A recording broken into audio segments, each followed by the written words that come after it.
Welcome to Journey Home to Self. This is a place for us to explore the milestones, the roadblocks, the pit stops, and the breathtaking sights on the most important journey of our lives. The journey of coming back home to you. My hope is that through the stories, insights, knowledge, and wisdom we share here, you get inspired and activated to widely fall in love with choosing yourself every single moment. I'm your host, Deepshika Sairam, and I am truly so excited and honored that you are here. Let's dive in and journey home to self together.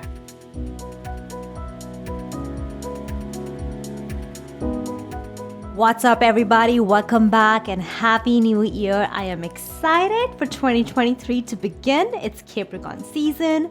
It's my birth month. I'm a Capricorn. Yes, I am. And I am always thrilled for the first month, for January, to be here. And I'm not going to lie, I was ready to say goodbye to 2022. I hope you had a great year end.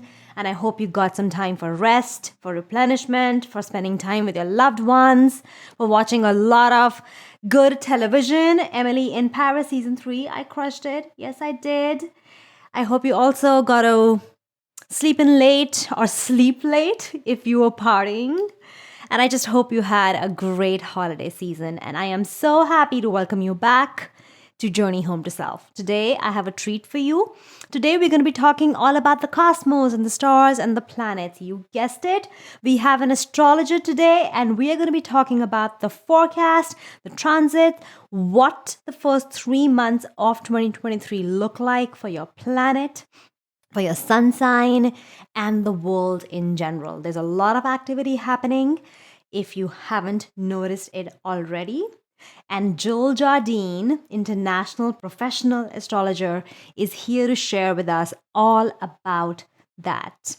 Jill is the host of the acclaimed podcast Cosmic Scene with Jardine, which brings in a new paradigm in the conscious and shifting movement. Jill has been helping groups and individuals for over 30 years in finding their path and purpose in life, their dharma, and shifting towards self-realization.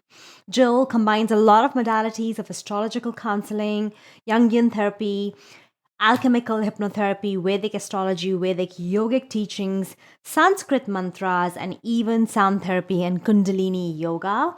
She's trained in all these modalities and she brings it all together to help you live your best life and realize your purpose. And I'm so grateful that Jill agreed to come on the podcast and share all about what astrology looks like for us in the first few months in 2023. So without further delay, let's welcome Jill because you guys are going to want to pay attention. And listen, stay tuned till the end because not only is Jill going to talk about the transits, the planets in regression, when do they go direct, and what it means for you and your planet and your sign, but in the end, she's also going to talk about what are going to be your lucky dates for each month from January to March for your sun sign. You're going to want to take a note of that. I would actually suggest listen to the podcast and then come back and listen to it, especially if you were walking the dog or driving the first time, so that you can take a note of those dates and plan accordingly. All right, let's welcome Jill. I am excited for her to be here. Jill, I'm so excited to have you on the podcast. Welcome to the show. Thank you, Deepshika. So glad to be on Journey Home to Self. We have a lot to cover today. We have a lot to cover today. And I want to tell everybody that even though this episode is going live in the first week of January, we are recording it in December on a very auspicious week. We have new moon coming up. We have winter solstice. So I feel the renewal energy. And when I asked Jill to come on the podcast, I really wanted to set the tone for the next year. And Jill tells me that there is so much activity happening in 2023. I cannot wait. So Jill, take us away. Tell us, what can we expect in the first few months of 2023? Okay, I want to say hi to all your listeners and just let people know this isn't my first rodeo. I've been a professional astrologer for over 30 years and do these reports every month for many, many years. So I was so excited when you invited me on the show, Deepshika, and I told you, I said, there is so much going on in the year 2023 that we just have to devote this podcast to the first 3 months because there are so many planetary changes occurring just from January to March 2023. It's going to be a very powerful year astrologically. And so, what I'll do for your listeners is outline the key dates, including the full and new moons.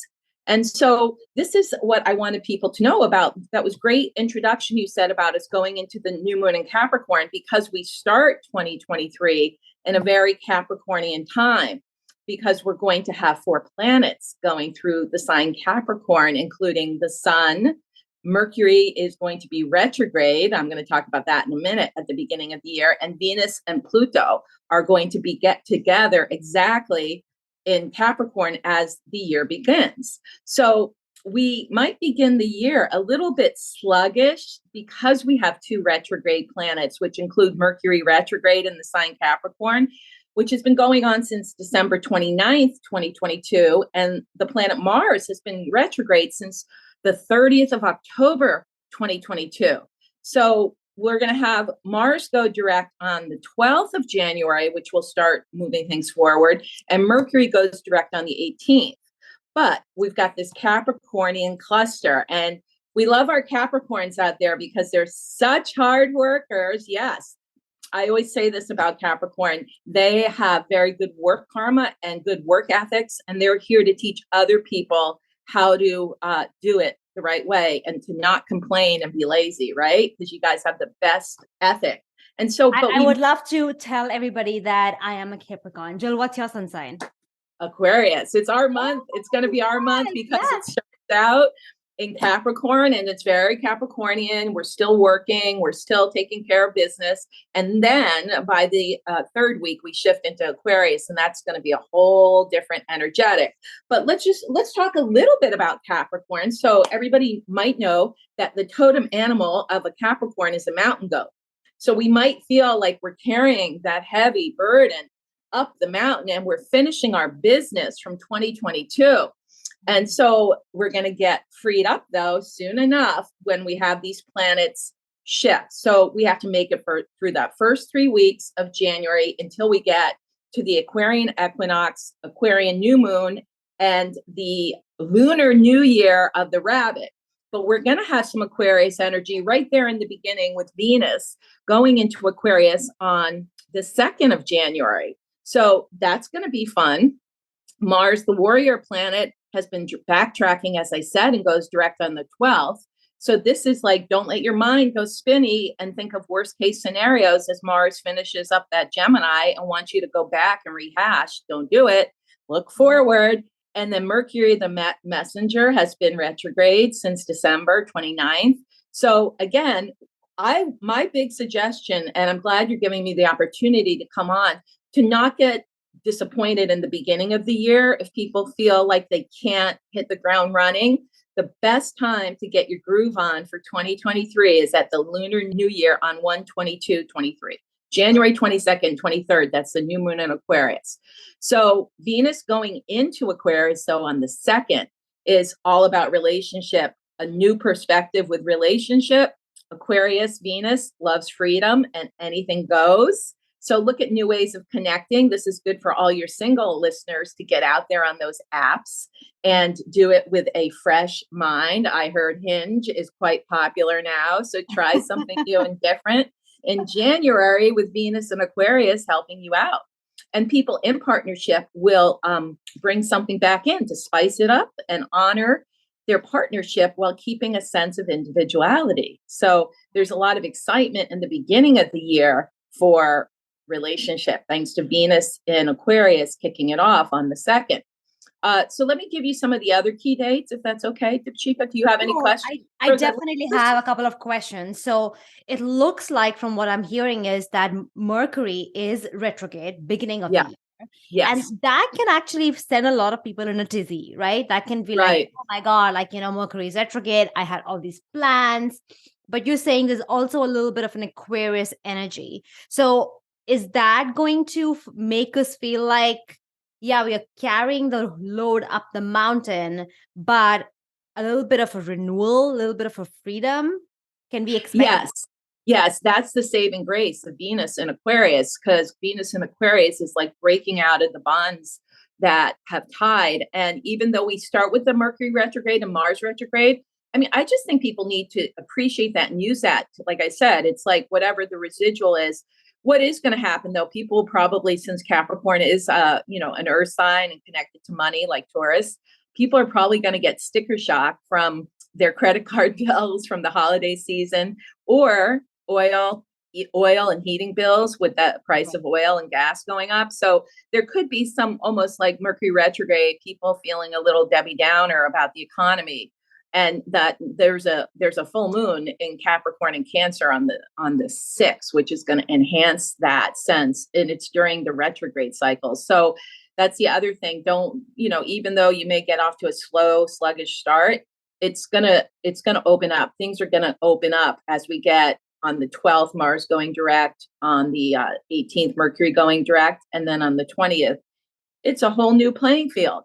Yeah. And I also feel that, a slow start is better than, hitting your feet Right. running, because then what happens is that you lose momentum towards the end of the month. So a slow start gives us an opportunity to really think hard about those intentions, really think about what you're going to do in the year. And especially Capricorn is all about structuring and organizing and Right. planning. So we can use that energy in the full moon, like you said, to really set those intentions and create a game plan of what your life, whether it's love life or relationships or career or business, what can that look like long term? Does that Oh yeah, totally. And that is that full moon on the 6th of January. We're going to have the moon in Cancer and sun in Capricorn. That is the first lunation of 2023. So you're right. Totally use this. It's going to bring up issues of security and safety. And so you can do things, people can do things to ensure that going forward, taking care of their physical and their structures, everything that concerns them, whether it's their physical body, their physical reality. You can get to your own, and Cancer's the crab, right? You can get your own shell in your own field really in order at that time. I mean, and it's okay to stay home and not be so social during a Cancer moon. It wants to be home and comfortable and cozy. And maybe people are going to like spruce up their homes with this Cancer full moon and look at like, how can I make my home life easier going forward in this year? Uh-huh. Oh, that's amazing. And I would like to also tell the listeners to stay tuned till the end, because Jill has something exciting. Jill, do you want to share with us what you're going to share with? Right. So yes, stay tuned till the end, because every zodiac sign, I am going to tell you what your lucky days are for the first 3 months. What are the lucky days in January for everybody? What are the lucky days in February? What are the lucky days in March? And I do this in my monthly podcast on my on Cosmic Scene with Jill Jardine. People love it. And it's they're accurate. People tell me all of this. I get a lot of feedback. People like, Jill, you were right. That was a good day for me. This and this and this happened. So astrology works. I've been doing it a Oh, lot. absolutely. Yeah. As you know, Jill and I were talking that it's also a great way to really discover who you are. And that's what this podcast is all about. So January looks like an action-oriented month already. There's a lot happening in January. What can we expect for Feb? Well, we're not even finished actually. Oh, we're not We have to finished. we have to get into the real wild stuff with the Aquarian equinox. And I just want to say something too about the new year. So we have a Gregorian calendar which says the new year starts in January 1st, which was set up many, many years ago by Pope Gregory at the Treaty of Constantinople, the Council of Nicaea. But when we're working with astrology, we go back to the natural cycles. And so actually the first beginning of the year in astrology is that Lunar New Year that can happen when it's the sun and moon in Aquarius, which can be anywhere from the 20th of January through about the 18th of February. This year it comes early. And there's actually a second time, if you don't get your groove on at the Gregorian New Year or the Lunar New Year, you can do it at the Astrological New Year, which is when the sun goes into Aries every year, which is usually around March 20th, 21st. 22nd, the vernal equinox here in the Northern Hemisphere. So don't sweat it. Don't sweat it. You have 3 chances to initiate your new year. And going with the astrological cycles as an astrologer who's been studying it since I was 15, I think that's what works the best. So we're out of the Capricorn energy and we're getting into the Aquarius energy. On the 20th, the sun enters Aquarius. On the 21st of January, it's the new moon. And interestingly, all the new moons are in early degrees of the sign, the first degree of the sign since September of 2022. September, October, November, December of 2022, all the new moons have been in the beginning of each sign. Well, can I ask you, what does that actually mean? I heard that too somewhere else, and I was like, I'm not sure what that means. Yeah, so it truly means we're getting fresh starts. And like this whole time period, we're truly getting fresh starts because February, it's the same thing.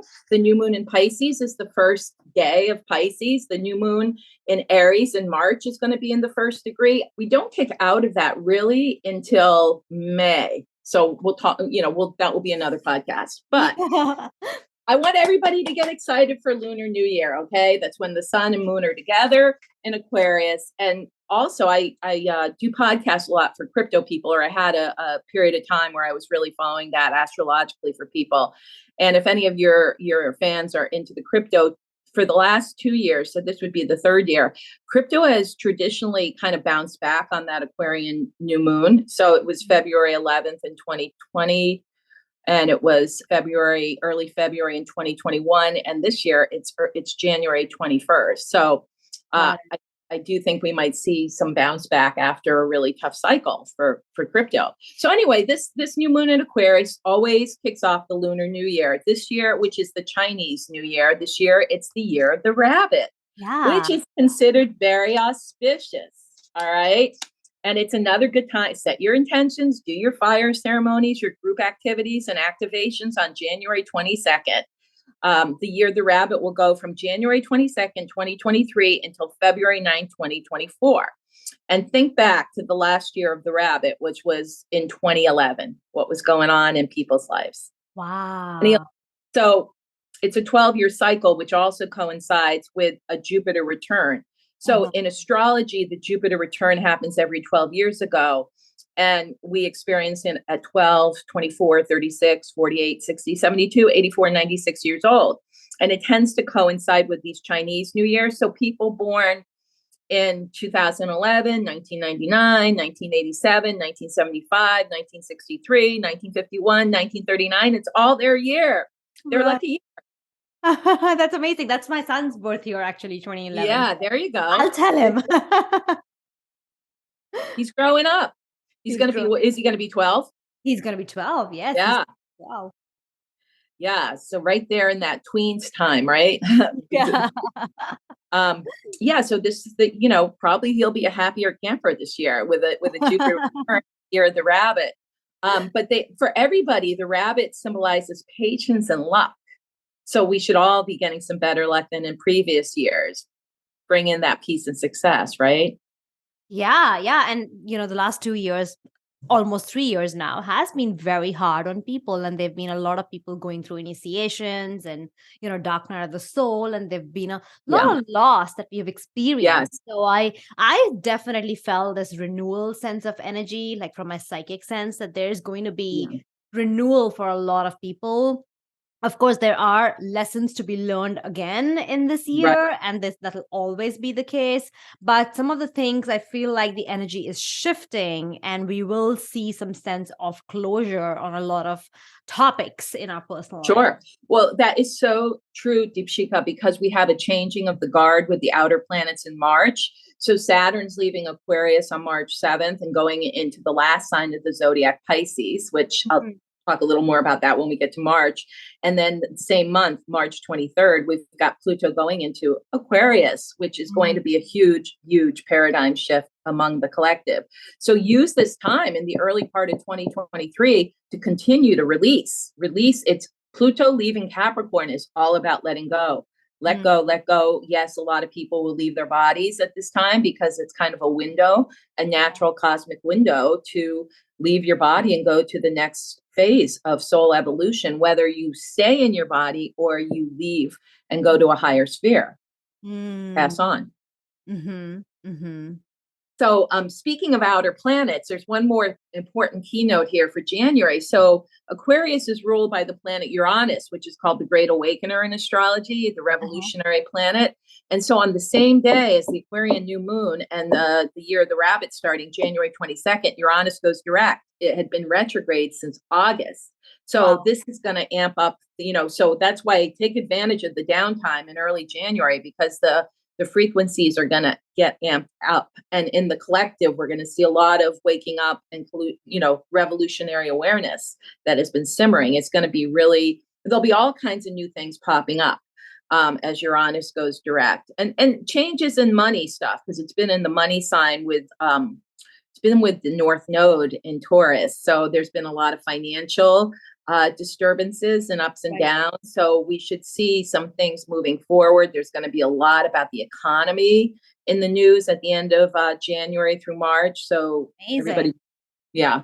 We need that. We definitely, as a whole world, need some upturn in the economy and resolve in our financial situations for everybody. So that's great news. Yeah, and then the last thing that happens in January is Venus leaves Aquarius and goes into Pisces, where she is exalted. So that's going to be like love. Venus in Pisces loves to love. If people have that in their natal chart, they're a sucker for love, and it's going to calm down. That's where maybe people have made that love connection while she was Yeah. in Aquarius, and now they're settling in with this perhaps new potential love. Just make sure you don't give away the farm with Venus and Pisces. So what she's exalted there. Her natural homes are Taurus and Libra, but she can be an over pleaser and just so self-sacrificing in Pisces. And she'll be there from January 26th to February 20th. So don't give it all away. Yeah. Keep some surprise going in those relationships. Right. And I'm also I keep some mystery going as well because Oh, that will keep the chemistry going as well. right. Exactly. So should we segue into February? I would love that. Let's do that. Okay, well, people are going to be happy to know it's going to be a little bit of a little bit more quiet than January. It's the calm between January and March. So this is the time when people can kind of chill out a little bit after all the action of January. The month starts with a powerful lunation of that Leo full moon on the 5th of February. So Sun is in Aquarius and full moon in Leo, which I think that's always like, that's going to give people hope. It's all about creativity. If you know anything about Leo, it's about the 5th house in astrology, which is children, creativity, children of the mind, body, or spirit. The Mm. gift, it's like the gift. What is our gift, whether we've cultivated it or not? Are you psychic? Are you a writer? People can focus on what their gift is. And again, children of body, mind, or spirit. So if people don't have kids, what are you creating? So the gift can be our creativity or skill we are born with, children of body, mind, or spirit, what I said. And Leo is also about recreation, including sports and other ways to have fun. So think at this full moon on the 5th of February, how you create and recreate and put some focus on that. Amazing. I mean, we also have the Super Bowl in February, so I think it's the Oh, right. perfect time for that. Exactly. It's usually around, yeah, it usually is. Not always, but it will be around within a week probably of that full Around moon. that time. Yeah, Yeah. totally. Usually around the time. Yeah. So this is going to be a fun full moon. Enjoy simple things. I mean, it's in the middle of the winter here in the Northern Hemisphere. So go cross country skiing, do something, movement, connection to nature. And then the 11th house, which is where the sun will be in astrology, is Aquarius, right? 11th house is, I'm just saying in general, is Aquarius rules. That's how we give our gift out to the world. So that means our groups, our friends, who we associate with, what can we contribute to society or a collective for the greater good? So these are all things to ruminate about on that first week of February around that full moon. Yeah, yeah. A beautiful journal question that came to my mind, and I Yeah, always journal about that is what is my greatest contribution to the world? exactly. That is a great journal question for you to even do on the full moon, you said, Right, right? right. Yeah. That's a full On moon. right on the People, 5th. exactly. Right. Has a ceremony. It may be a hard moon to sleep through because Leo is like, very stimulating. It's fire. You might be just so filled with inspiration that you can't really sleep, or you could have some really cool dreams that give you indications going forward. Oh, awesome. Amazing. I am so looking forward to that. Yes.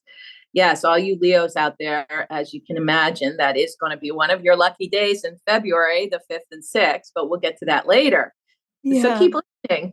The next big thing that happens in February is that Mercury goes into the sign Aquarius after having that extended stay in Capricorn all through January and then going direct on the 18th of January. Mercury finally goes into Aquarius on the 11th of January through the 12th of March. And Mercury is exalted in Aquarius, just like Venus is exalted in Pisces, because Aquarius is ruled by Uranus, the higher mind, like our genius mind, and Mercury is our day-to-day conscious mind. So when the unconscious mind and the conscious mind come together, you create new neural circuitry. Wow. You get great ideas. Like February is going to be a really good idea time.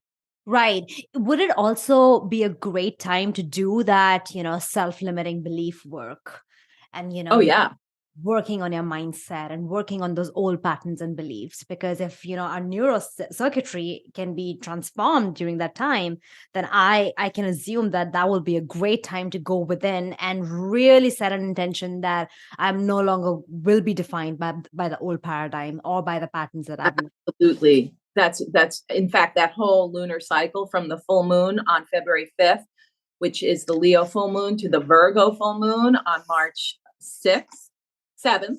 March 7th is really good for doing self work. And because the Virgo full moon is like, you're going to see how you're self critical and how people limit themselves and are too rough on themselves, basically. So cultivate some self love here in February. During that full moon, and then it leads into the Piscean period on the 18th of February when the sun goes into Pisces on the 20th. It's a Pisces new moon, again, early degree. So here is when we connect with source. It's all about self-love. It's like get beyond your own ego personality and go to the soul. Go directly to source and see if you can't get some messages. And watch. This is a great time for your listeners to know it's like we're tuned into some higher spiritual awareness. So look at those synchronicities. Look to see if that loved one from spirit is sending you the cardinal, which is such a cliche. But no, look and see synchronicities and signs when we're in that last period of February. And it's also a time to take a break too, which it coincides, I think, with school vacation week too. Right. And President's Day, that Piscean ingress and the new moon in Pisces. So it is a good time, take that retreat, go by water if you can, even if it's a hot tub by a ski resort, or if it's to a Caribbean or Hawaiian island, do it. Plan those vacations, guys. That's right. Hey, Deepshika here. I just wanted to take a quick break and thank you for tuning in. I love making this podcast for you, and I hope you love listening. If you do, the best way to show it is, yes, you guessed it, reviews. Reviews, especially on Apple Podcasts, help the show's visibility and get it to more people. So if you're enjoying the show, let us know. Thanks again. All right, let's get back to the conversation. And then the last thing we have in February is that Venus actually swims out of the peaceful Piscean Ocean into Ansi Aries, 50 minutes, like the same, like within an hour of that new moon in Pisces. Wow. Venus goes into Aries. That's a quick transition. Yes. She's going to go from being that exalted, peaceful goddess in Pisces to being the warrior hunting for love in Aries. Wow. Does that mean anything for, this divine feminine energy of being the love, but also like being the love of Aphrodite and Mary Magdalene, but also being the warrior, like the Kali in Sekhmet?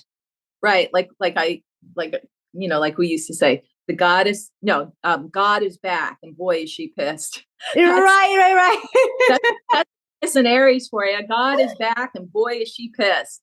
Yeah, so we are going to see a lot of goddess consciousness coming in. I think that Saturn, which is traditionally a male archetype, Saturn is the Lord of time, going into Pisces, which is coming in March. So Venus in Pisces in the month of February kind of is opening the door for the Saturn. So here we got the goddess first. Oh, the goddess is opening the door for the old world order to start dissolving as Saturn goes into Pisces on March 7th. So very good point you made there, Deepshika.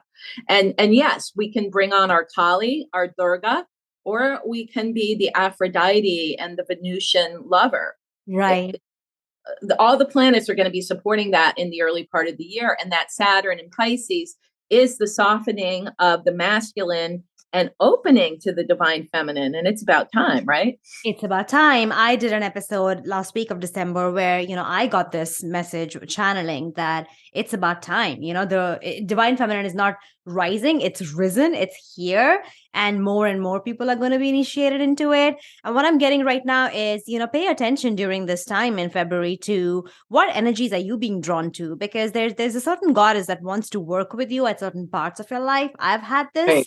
There's sometimes that Kali wants to work through me, and it's all about destructing the old paradigms, and it's painful, but it's required. We might not see the lesson in the moment, but when we are past that, we would be like, oh my God, I so needed that. So pay attention to what is the energy. If you are feeling that anger, if you are feeling that rage, then don't let it slide. Feel it. Allow yourself to feel the emotion, because that's the energy that might be working through you to dissolve those old paradigms. Right. As my Sanskrit teacher used to say, Kali is the fast path to evolution. But you and I can handle Kali, but maybe a softer touch could be Durga or Gauri as a goddess. Because Kali will move everything out of your way, whether you like it or not, right?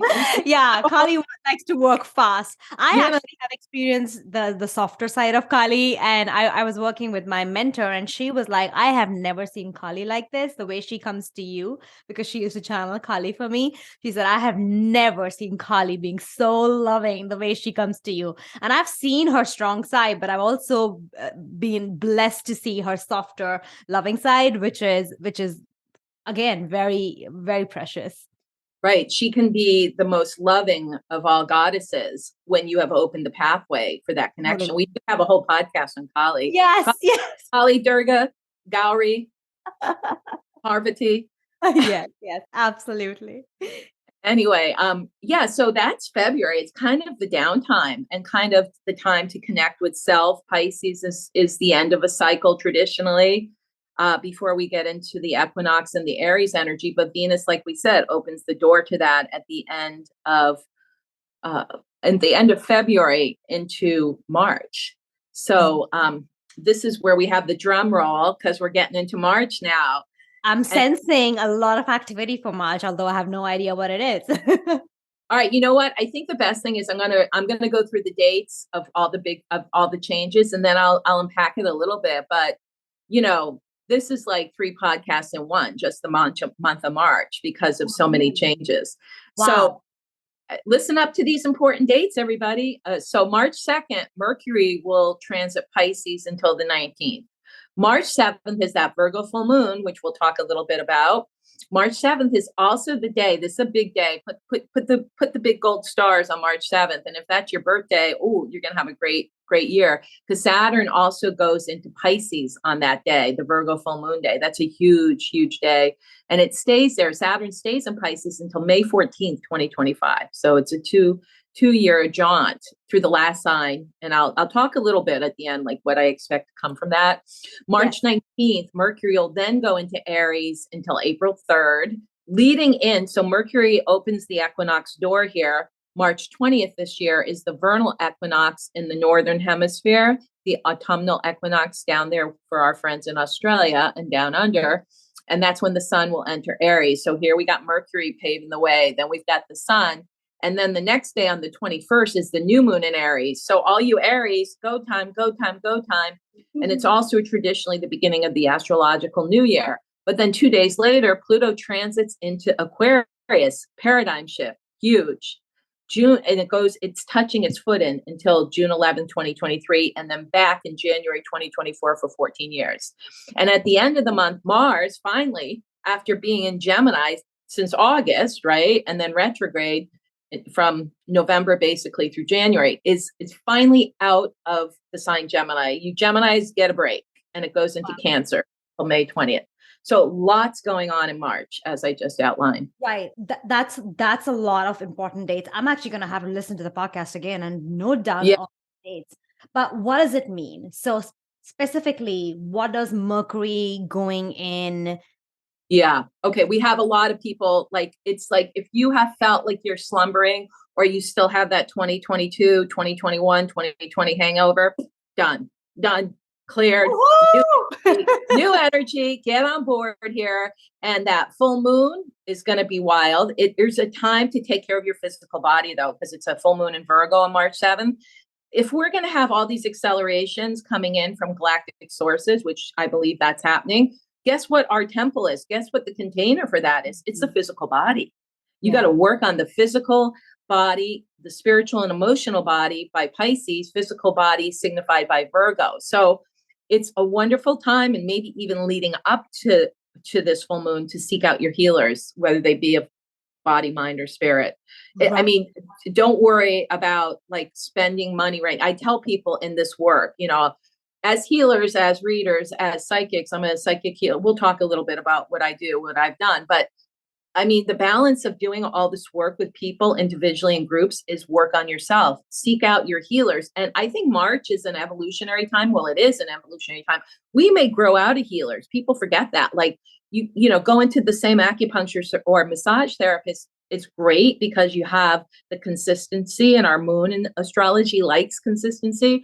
But sometimes you got to shake it up and go to a different vibration. So this is all the stuff that's going to be going on around the beginning of March, and tweaking supplements and whatever healthcare you do, traditional or holistic. This is the time. It's a real focus of attention in early March, because you're going to have all this activation coming in by the third week of the month. Right. Let's also talk about Saturn. I mean, traditionally, people are so nervous when Saturn goes in their planet. So what does that mean for March?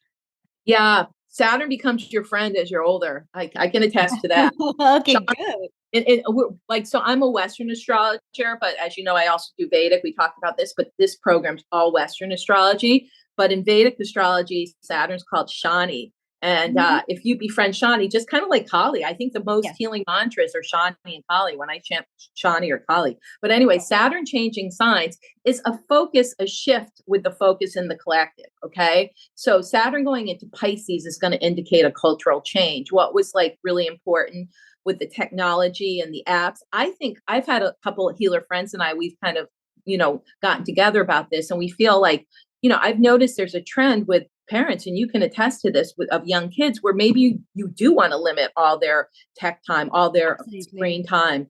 I mean, I think TikTok, that's an example. These kids, I mean, and people might not like hearing this, but I really think it's not in the best interest for the development of the whole being and the whole child. Yeah. And we'll get rid of all this disassociation and ADHD if they can come back into their body. So I think there's going to be a cultural awareness that, like, all this technology explosion that we had, especially in the last 2.5 years with Saturn Aquarius, simmer down now, simmer it down. Yeah. I've also had the sense that it's really I wouldn't say the end, because it's never going to end. There are a lot of people who evolve later, but many people in the online industry are going to identify that their businesses cannot depend on social media so much. It cannot depend on Instagram and TikTok so much. So even that shift has been happening, and it's going to happen more and more, where people turn back to the old ways of, human marketing, meeting people, networking, and SEO, and all of that good stuff that a lot of us used to do many, many years ago, but we forgot because Instagram seemed to be the quick path to success. So I also feel that shift is coming. Do you definitely? Yeah. I totally agree. I love your old school Capricornian. Well, this is the deal. I mean, I've been an astrologer before the internet, and I say that, like, I would probably be, the internet has helped a lot, especially the new the new generations, and astrology is having one of its booms. Like we can talk about that. It's been a boom for astrology, which happens every 50 years or so. Like the last time it was with the hippies in the 70s and the 60s, but which I was trained by some of those people, that generation. But yeah, I agree to you. Old school, going back to in person. And it's so important, Deepshikha, not just with any of this stuff, marketing for sure, because there's been something I have said all along before the internet. There's the you can't even use etheric, but it is etheric plane net, where people find out about you and it comes through referral. And that's always been the best way, because already you have they've almost been energetically screened by the universe by the time they found you, like the way we found each other, Right. It's like, that's Piscean. That's very Piscean. It's like basically God, the divine, the universe is connecting people. And I think that's how it's going to come. And that's true connection. So you're right. Everything you just said, I say ditto, ditto, ditto. Awesome. The other thing that's going to be kind of cool is that this is the house of endings, right? And so speaking of baby boomers, they're all aging out and getting older, right? And the deal is, I think as they reach end of lifetime or as they get older, they're going to want to change their life care. So we're already seeing this with cannabis being integrated, which is Pisces is all about other altered states. Tune in and tune out, right? And we're having the Saturn return 60 years from when Timothy Leary and Ram Dass brought in all their psychedelic research, which is crazy. Yeah. And it led to going to India and seeing Neem Karoli Baba for Ram Dass. So all this thinking about altered states, the baby boomers are going to probably want to use mushrooms, psychedelic mushrooms, cannabis, and other forms of easing pain instead of the traditional ways. And they want to reach that higher consciousness while in embodiment. So that's going to be a cool cultural shift. The other thing is Pisces is water. So I'm hoping that attention comes back to water, like the lack of water, droughts, and also purification of the water supply and the oceans. And new technologies will probably come forth that will purify water. We may have more water phenomena in the weather, like flooding and downpours. We're already seeing that, and inundation. So all of that is Saturn and Pisces. And there's so much more, but that's kind of a nutshell for people. Wow. Wow. It is. You're right. March is a lot. Right. And then just to wrap it up, we've got that equinox, new beginning. So the 20th, the 21st, the 22nd. Again, it's the time, if you miss the 1st, of January, if you miss the 22nd of January, the Lunar New Year, you get to do it at the spring equinox and the Aries new moon, March 21st and March 20th. It's a reset, reboot all those intentions, get your groove on, get going. And 2 days later, Pluto goes into Aquarius, a whole nother new paradigm shift. It's stepping in March 23rd to June 11th.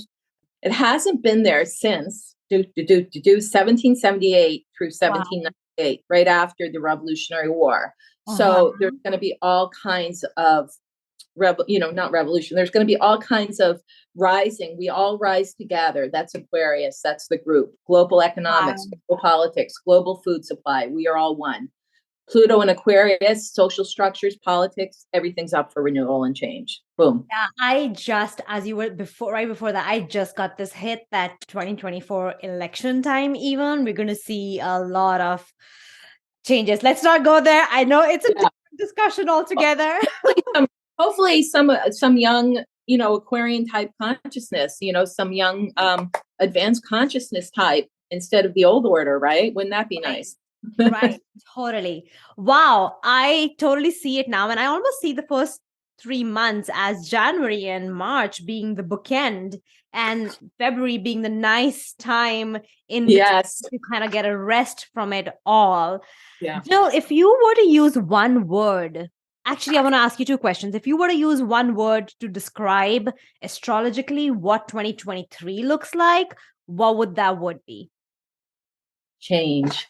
Wow. Change. Wow. You heard her. Positive. Let's put it this way: positive change for some, but it depends. It depends. I mean, it goes without saying we have to do our inner work, right? Right. So that was my second question to you. If you were to say one thing that people should focus on to bring about that change, what would that be? First 3 months, It's all about your inner work. It's like you can't, do it now because it feels like things are going to move really fast. I mean, that's the whole thing. Aries energy is fast. Aquarius energy is fast. So, if you don't do your inner work, you're going to be just thrown out there and having to keep up, where it's like use this calm early January, the calmer February, catch your breath, set your intentions, take care of yourself physically, and then get ready. It's like if you have a car, right? Aren't you going to like take care of it and put the best gas in it and make sure the oil is changed and get ready to go on that journey with all that stuff taken care of so nothing breaks down? There's the metaphor for 2023. Yeah. And also like clean up your house first, if you clean up your house, get your house in order. Right. The positive change is going to be inevitable when we clean up those, stuck gunk in our mind, spirit, and body. Awesome. Are we ready to talk about the important dates for signs? No, I'm gonna blast through this in an Aquarian way since I'm Aquarian. So put your listening ears on, everybody. I'm gonna go through each sun sign, starting with the birthday kids. So Capricorn, January 2023, your lucky days are the 2nd, 3rd, 29th, and 30th of January. Aquarius, your lucky days are the 4th, 5th, and 31st. We're still in January 2023. Pisces, the 6th and 7th. Aries, the 8th and 9th. Taurus, the 10th, the 11th, the 12th. Gemini, the 13th and 14th. Cancer, the 15th, 16th, and 17th. Leo, the 18th and 19th. Virgo, the 20th, 21st, 22nd. Libra, the 23rd and 24th. Scorpio, the 25th and 26th. And Sagittarius, New Year's Day, January 1st, and the 27th and 28th are your lucky days. Amazing. And so if people want to know, like, how do you figure that out? Basically, it's when the moon is going to be in your sign. So it means that moon is mind, moon is emotions. You'll probably feel a lot better on those days. And Jill, is it about feeling better, or is it also about, let's say, starting something new? Yes. Or getting, going on a date or. Right. Like start something, go on a date. If you have a busy if you have to make a special meeting, do it on those lucky days. If you have to meet new people, do it on the lucky days. If there's something you have to sign, do it on the lucky days, except for not in early January because Mercury's retrograde. By the way, we don't have another Mercury retrograde until April. And there's another thing I did mention, that from January 21st through March 21st, all planets are moving direct. That's very unusual. Wow. So I actually think it's till April, but certainly after the 20th. So that means second half of January, February, all of March, basically, planets are direct. So it is go time. Okay. Are we ready for February's lucky dates? We are. We'll start with the birthday kids, Aquarians, the 1st of February and the 28th, first and last day. Pisces, the 2nd and 3rd. Aries, the 4th, 5th, and 6th. Taurus, the 7th and 8th. Gemini, the 9th, 10th, and 11th. You get 3, Gemini. Cancer, the 12th and 13th. Leo, the 14th, 15th, and 16th. Virgo, the 17th and 18th. Libra, the 19th and 20th. Scorpio, the 21st and 22nd. Sagittarius, the 23rd and 24th. And Capricorn, the 25th of February, the 26th, and the 27th. Awesome. Okay, so March, Pisces, birthday kids, the March 2nd, 3rd, 29th, and 30th. You start the month and end the month with luck. Pisces. Aries, the 4th, 5th, and 31st. Taurus, the 6th, 7th, and 8th. Gemini, the 9th and 10th. Cancer, the 11th, 12th, and 13th. Leo, the 14th and 15th of March. Virgo, the 16th and 17th. Libra, the 18th and 19th. Scorpio, the 20th, 21st, and 22nd. You get your groove on at the vernal equinox, Scorpio. Sagittarius, the 23rd and 24th. Capricorn, the 25th and 26th of March. And Aquarius, the 1st, the 27th, and 28th of March. Awesome. So note those dates down. And I would say, like, if you have a date, then, and you know the sun sign, note their dates down. You have like 4 or 6 days in the month to make it lucky. That's right. Work it. Work that lunar energy. Wow, this was great. Thank you so much, Jill. This was so much information and so succinct and so clear. I am so thankful that you agreed to be on the podcast. The listeners, where can they find you? I know you have a podcast where you share these Right. podcasts very regularly. So tell us all about where can they find you, and if they want to book a reading with you, Sure. where to go for that.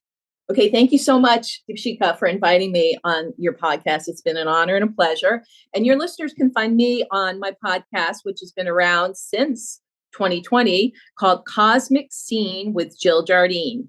It's pretty high up these days in the podcast rankings for astrology. And every month I do a breakdown of the month, but then we talk about these ingresses. I have great clients on. In fact, I'd like to have you come on my podcast at some point, Dipshika. Lovely. I have people who are consciousness leaders and people who are into the cosmic stuff. I teach Sanskrit mantras, which is the yoga of sound. And I have great guests, mediums, healers, yogis, all types of people. So check it out. We release one once a week and all kinds of sharings, this lucky dates every month. You'll get that. And you get readings. I do pretty good, pretty substantial readings for each zodiac sign for the month forecast. December's is out already. January's is going to be released any day now. And you can reach me through my website, jilljardineastrology.com. And I do readings, past life regression work, and other things. I've been doing this work for many years. And so, I'm pretty well vetted. Lots of people keep coming back over the years, and I've done it in person, leading groups for many years. But, go on my website, my bio and all of that is on that. But yeah, so this is what we do and this is what we love. And that's the keynote for 2023. Do what you love. Don't do it for the money or the ego or any other gratification. Do it because you love it. So we can go out with that word of advice. That was a great way to end this podcast. I just absolutely love it. Do it for what you love. Don't do it for the money. Don't do it for the ego. When you do what you love, then everything else that you desire will follow. Eventually, it will follow. Yes, that Awesome. is Thank you, All right. Deepika. Thank you so much, Jill, for being here. And everybody, go check out Jill. We're going to put all the links in the show notes. Thank you, Jill. Thank you. Thank you so much for listening to this episode. If you liked this one or any other episode, there are 3 ways you can support us. Number 1, come home. Start your journey. That's literally the whole point of this podcast. To inspire you, to empower you, and to give you the knowledge and tools so you remember who you really are. Number 2, I'd be so grateful if you could leave us a review on Apple Podcasts. That helps us get in front of more people. Number 3, share it with someone, a friend, a family member, a loved one, a peer. You never know how much someone needs to hear this today. Thank you again, and until next time, remember, you're whole, you're enough, you're worthy, you're unlimited, and you are perfect just the way you are. I'll see you next time.